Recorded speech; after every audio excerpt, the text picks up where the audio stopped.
Hello, আসসালামু আলাইকুম। আমি জুনাইদ মারুফ। আশা করি সবাই ভালো আছেন। আমি আলহামদুলিল্লাহ খুব ভালো আছি। আজকে আমি একটা জিনিস খুব বেশি করে রিয়ালাইজ করলাম। তো আমার এই রিয়ালাইজেশন আপনাদের সঙ্গে শেয়ার করার জন্যই ভিডিওটা করা। আজকে আমি কোচিং এ গিয়েছিলাম। মানে আজকে যথারীতি আমি অন্যান্য দিনের মতন কোচিং এ গিয়েছিলাম। তো কোচিং এর স্যার ছিলেন না, স্যারের ছোট ভাই হচ্ছে কোচিং করাচ্ছিলেন। তো যেটা হয় আ যখন মেইন টিচার না থাকে তখন হচ্ছে আম আ আমরা একটু ফাঁকি দেওয়ার চেষ্টা করি। আমি এমনিতেও ফাঁকি দেই। আমি এমনিতেও মানুষ কে কি করছে না করছে এগুলো দেখার জন্যই কোচিং এ যাই মূলত। এটা অন্য প্রসঙ্গ, এগুলো নিয়ে কথা না বলি। আচ্ছা, মূল ঘটনায় যাই। তো ফাঁকি দিচ্ছিলাম। এখন সবাই দুষ্টামি করছে এবং আমিও দুষ্টামি করছিলাম ওখানে।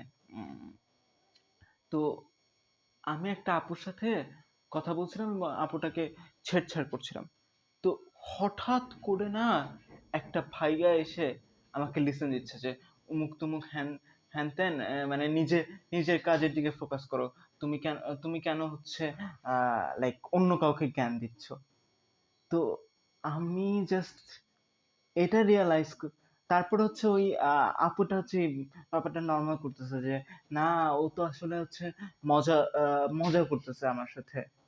তো আমি জাস্ট এটা ভেবে লক্ষ্যায় গেলাম যে লাইক আ মানে ওই ভাইয়াটা যে আপুটার কাছ থেকে অ্যাটেনশন নেওয়ার জন্য এই কাজ করতেছে এটা আমি বুঝতে পারছিলাম। আমি কথা খুব অগোছালোভাবে বলি, এর জন্য একটু কষ্ট করে বুঝে নিবেন। ওই ভাইয়াটা যে আপুটার কাছ থেকে অ্যাটেনশন নেওয়ার জন্য এই কাজগুলো করতেছে আমি এটা বুঝতে পারছিলাম।